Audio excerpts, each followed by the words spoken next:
Welcome back, hunters, to day 5 of our Monster Hunter World campaign in the Wildspire Wastes. Today we're going to be hunting a new monster, Jyuratodus.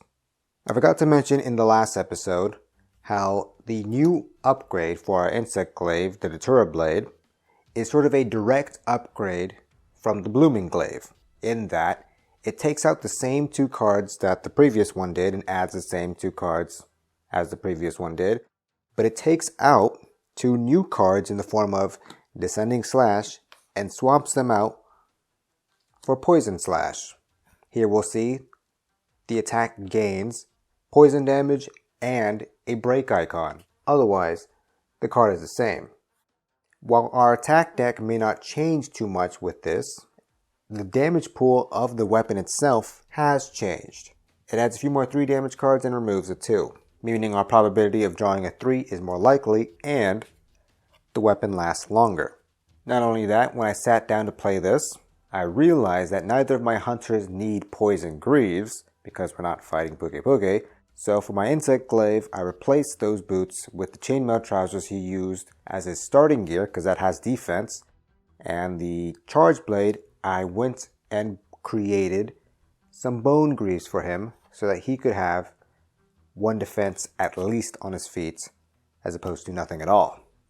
But we'll see if any of this matters because Jyuratodus is a water monster and will be performing water attacks primarily. Meaning that defense doesn't matter if the attack coming at you is elemental. Unless you have water resistance, you're going to take the full brunt of that attack.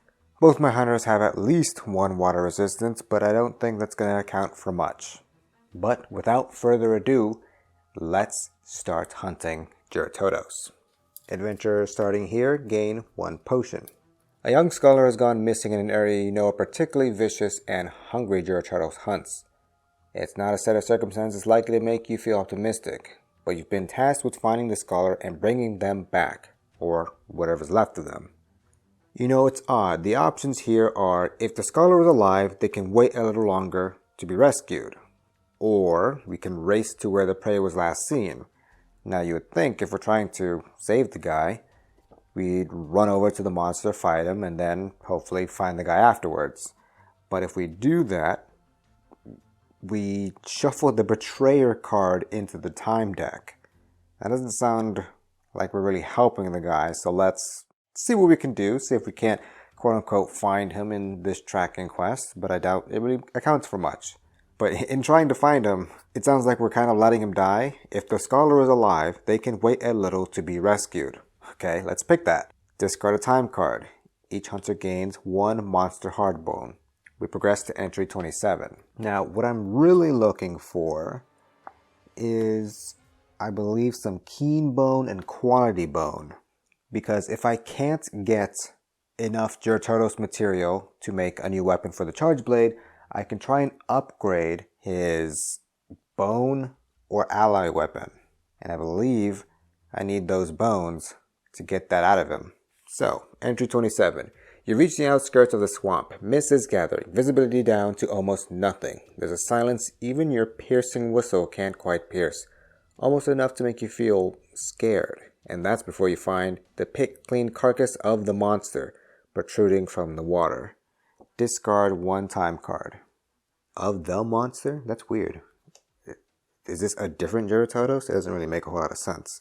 Take what you can from the corpse. We gain 1 track token. Each hunter gains 1 monster keen bone and 1 quality bone. Okay, we need that. However, I believe we need 1 more quality bone. So, don't have it just yet. Progress to entry 22. Footprints. The first sign you've seen of the scholar's presence. They aren't new exactly, but it means you're on their track. That's good. What's not good are the items clumsily thrown aside, littering the path the scholar seems to have taken. They were being chased. Discard 1 time card. You can either find their belongings or investigate the foliage nearby for evidence of the creature chasing the scholar. Let's do that. I don't think we need too many materials. I think we can just fight him, get what we need, and leave. Discard 1 time card. Gain 1 track token.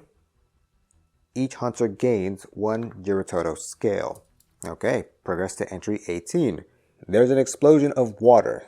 Snapping teeth, the vast bulk of a creature impossibly big and impossibly strong, roaring past you, knocking you to the ground and driving the breath from your lungs, claws swiping at the space you were prone a moment before. And then it's gone. Jyuratodus. It nearly got you. You struggle to your feet. This just got personal. Each hunter suffers 4 damage. And then we roll a die. We progress to entry 21. With 4 damage, that's going to put both hunters to half health, 4 remaining. Not a good place I want to be. And that doesn't get reduced by our armor. That's just flat damage. The cold hits you as you drag yourself from the murky waters. Your clothes cling to you and you start to shiver. The mist seems to close in, making it even harder to see. The path through the swamp is almost entirely vanished. Should you wait for the mist to clear or push on? Let's wait for the mist to clear. You're no good to anyone with a broken leg or neck. Discard 1 time card. Progress to entry 13. Gradually the mist recedes, and with help of some vigorous jumping up and down, you begin to dry your clothes.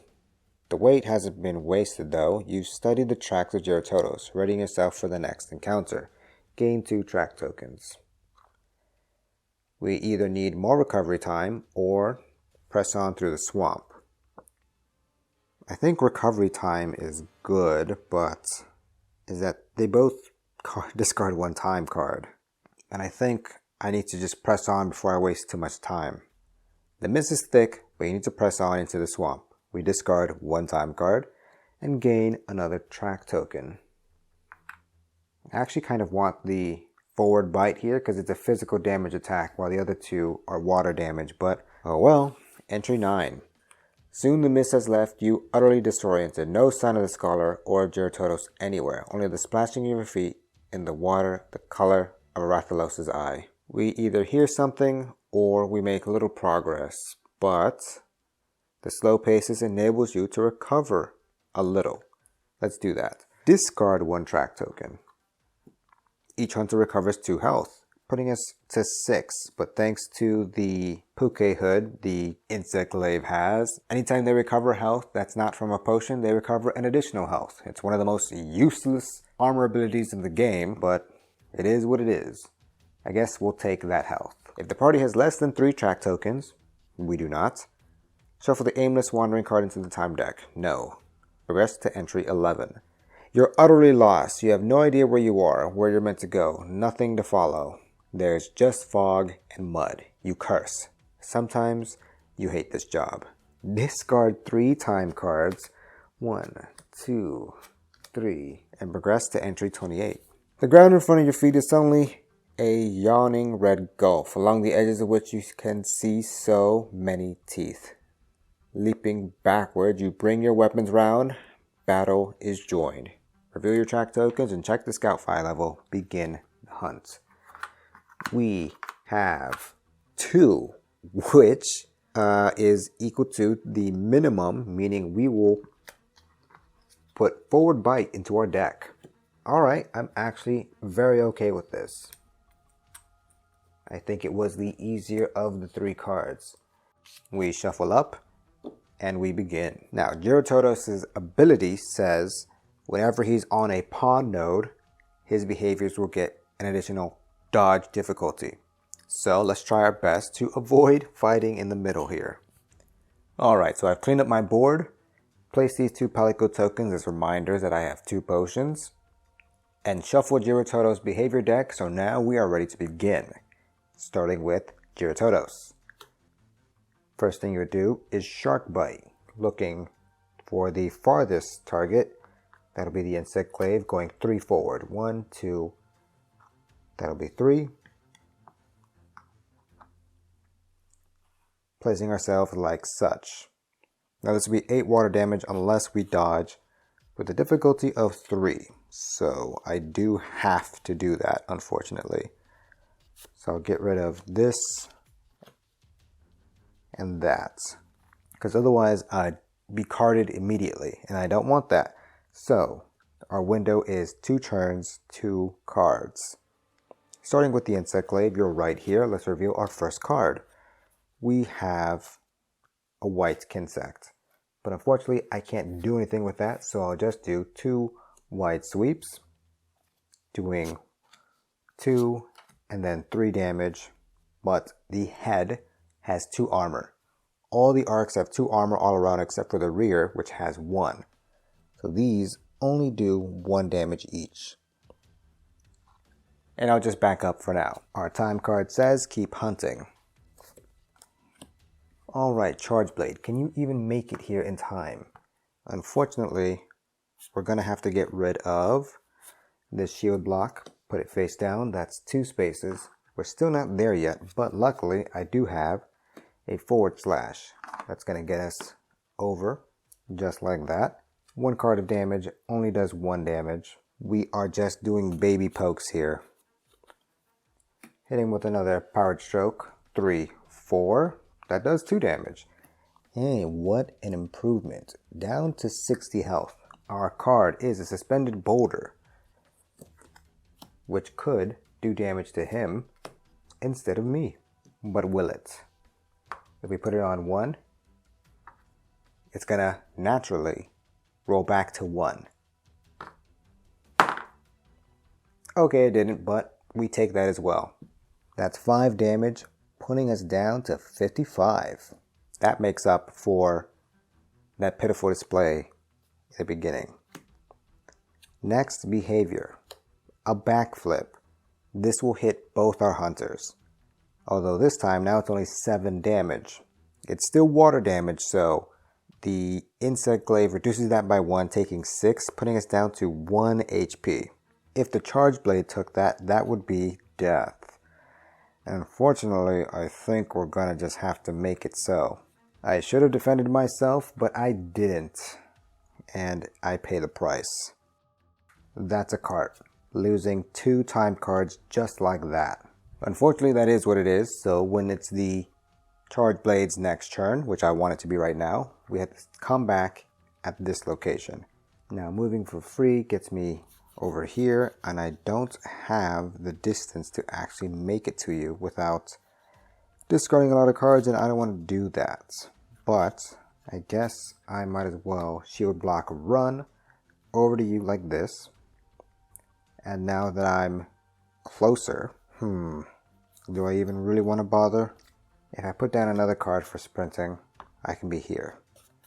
And then I can give him a weak slash for 1 damage, and then shield thrust for 1 more damage, but a stun token. If we can manage to put another stun token on him, we'll make it so that the next attack he does has a dodge value of 1, flat.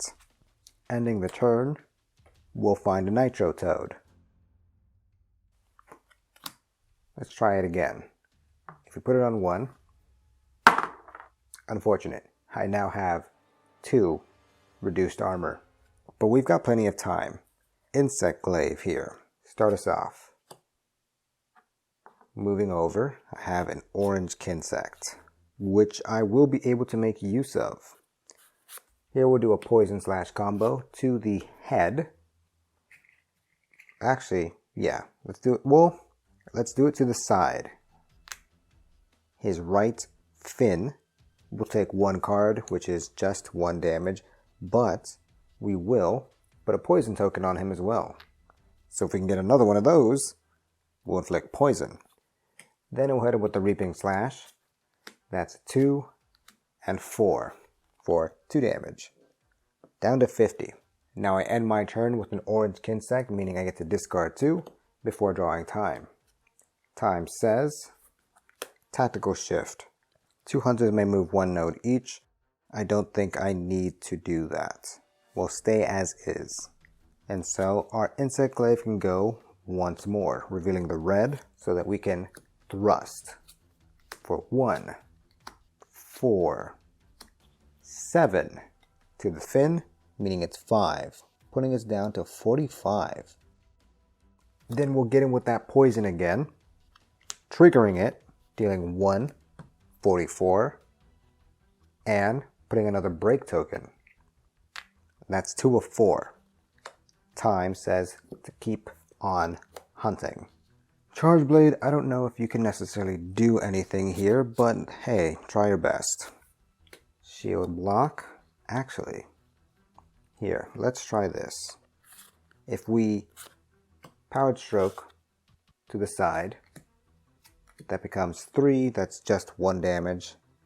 Pitiful, but element discharge will allow us to draw only 2 cards actually, which means it's 3 damage. It's only 1, but it is a break token, putting us to 3 or 4 on the side, getting rid of that, and drawing time.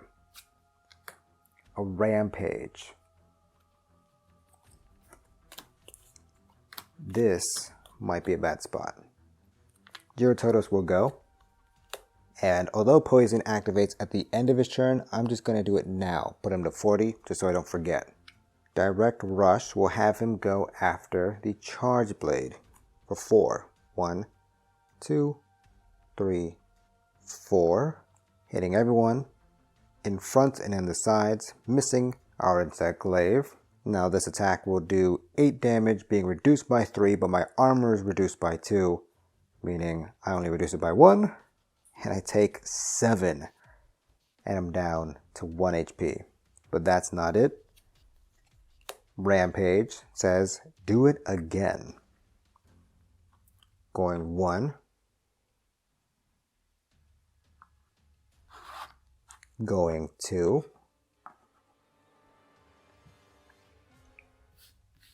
Unless I can dodge 5, that's a second cart. And I hate to break it to you, that's a second cart. I'm not even getting opportunities to really drink my potions. Insect Glaive, can you save us? The Kinsects reset and we show red. That might be something. If I move for free, I discard a Volt, lets me move forward. If I discard another Volt, lets me get to the side. Actually, does that matter? It might. Then Wide Sweep. Only doing 1, 39. Then we hit them with the Tornado Slash. Or, yeah, let's hit him with the Tornado Slash. Because that does 3, 6, 7, 8, 9, 10, 11 damage to the side, which is 9, all the way down to 30. That's not bad.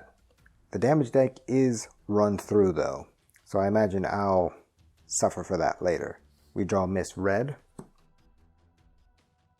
and our Charge Blade enters back into the fray. I will do a shield block and then a shield thrust. Actually, at that point, does that matter? No. Because the next attack will be something weak anyways. So we'll do the forward slash, that does 1 damage. The shield thrust does 1 damage, but I can put stun onto his behavior. 28 health remaining. Our card is a Sleep Toad. Flip the token, discard from the right, and drawing back up. Sleep Toad affects Jyuratodus, but Jyuratodus is actually immune to sleep. So at least we didn't suffer it ourselves. What say you? You were going after the closest person, but now you are instead going after the closest person. Doing double spits, hitting people in the side arcs, but not the front or back. Meaning, Insect Glaive has to vault backwards to dodge, so he doesn't die. Actually, I could vault in such a way to go like this. Going over the pond would cause me to discard a damage card, but I'm already discarded all of them. This way, when Jyuratodus backs away, I'm still kind of in potential range here. Not going to make use of it now, but Insect Glaive will go and drink one of these potions, which will discard all of these cards and shuffle them back into my deck. And a free move gets us there. I also get to sharpen my weapon, so I'm completely fresh here. Our time says a Vespoid attack. That's not good, because we'll have to get rid of so many cards I'm going to keep a red and a white. Charge Blade, can you make it in? Moving one for free, putting our shield card as a sprint, then doing Powered Stroke to, oh no, no. We can still do the sprinting, not that it does a whole lot, but you will also drink your potion, and you will also shuffle your cards. Time. A threat shift will actually be bad for us, because now the Insect Glaive is a tiebreaker.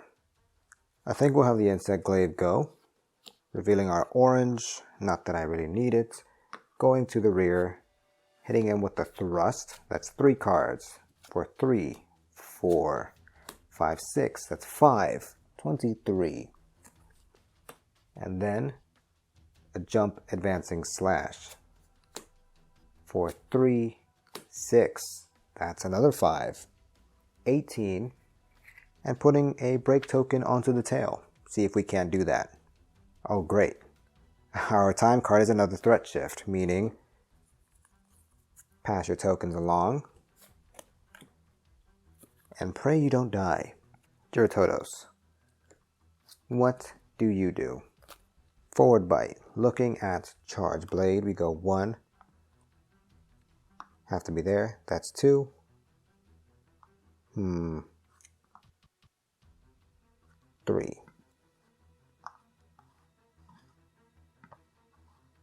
Unless I'm here. Yeah, that's probably a better spot. So we can get some rear attack action.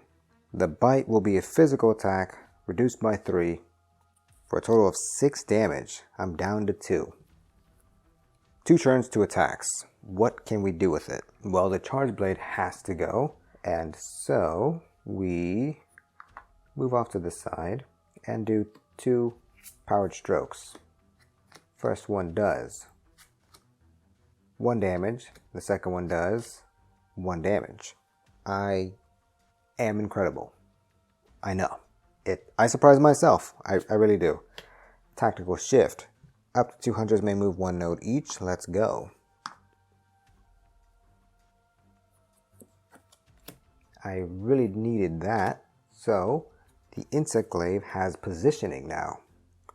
So Insect Glaive, move forward. Okay. I do have 1 volt. Alright. I'm in the rear. But what to do? It's really determined by my Kinsects. Kinsect says white. Okay. In that case, let's poison slash combo. That's 1 card for 1 damage, but putting poison back on the menu. This goes to the tail. That's 2 of 5 there. Then we can hit him with the jumping slash. That's another 1 card, 1 damage. Listen, I'm just warming up, but that's 3 of 5 there on the tail. Another threat shift causes us to pass tokens. We are in an okay spot because now the Insect Glaive is actually the tiebreaker here, which means Jyuratodus could go after him and not our Charge Blade, who is so close to death. But I spoke too soon. Our card is Mud Splash, which attacks everyone in all arcs except the rear. Well, guess who's where? And I have to dodge this for 5 difficulty. So a weak slash and 2 shield blocks will mean that's 1, 2, 3, 4. I'm out of here. That's the end of that. Charge Blade has to go. And you know what he'll do? Move forward. That's 1, that's 2, that's 3 nodes away. Wrath of Meow. It's a 3-card attack, which will be 1, 2, 3, 4, minus 1. That's 3 damage. I guess we take that. And then I sharpen my deck. Time. Discard, flip tokens, discard I'll keep, and I can discard any other card from my board. Yeah, those face downs aren't doing me any favors. So here I am, Insect Glaive at the ready. Your Kinsect is red. That I like. If we hit him with a thrust, that'll be 3 cards. That's 2, 5, 6 for 5 damage. That's 6 health remains. Unfortunately, I don't have that orange Kinsect. I would have really loved it at this moment, but instead I'll have to deal with a poison slash combo, which poisons him, deals 1 card. That's a 3, but it's reduced down by 2 for just 1 damage. And I'm going for that fin. That right fin now takes its 4th break token and breaks. So we take that. Time says tactical shift. Now let's see here. If I can somehow, because if I bring him closer and I try and get farther away, I can't. Unfortunately, you will always be the farthest person away, but that's okay. I think we got this, hopefully, as long as we can survive this next attack, which is a dive smash, which will send him 1, 2, 3, 4. I can be here.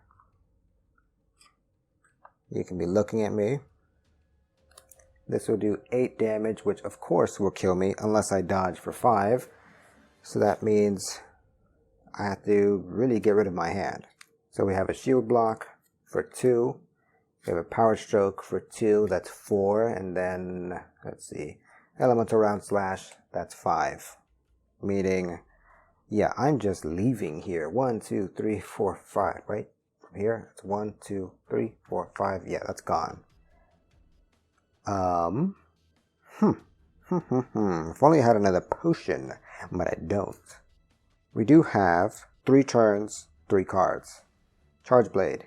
Sit on your ass. Don't do a single thing. Draw your time card. And then he's stung by Vespoids. What a champion.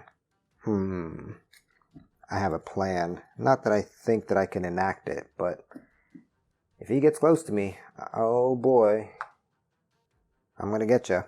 But I think I can just beat him here. Insect Glaive. Your card is orange. Discarding a Volt, that's a free move. And then walking up for free. How can I beat you today? I only need to do 3 damage. So you know what? We'll just be safe. That's 3. That's 5. That's -2. That's 3 damage. And in case I somehow did math wrong at some point, I can still Poison Slash and hit him with another 1 damage. Poison token, break token, doesn't do anything, but that's an extra 1 damage. And that's game. We've broken the fin, so we get that for free. And we didn't break anything else. We got close to breaking the tail, but 3 out of 5 says no dice. Speaking of which, the Plunder Blade we used on that fin because we knew we were going for that, especially. I get to roll 5 dice because this is an assigned quest. Insect Glaive gets... Okay. And the Charge Blade gets...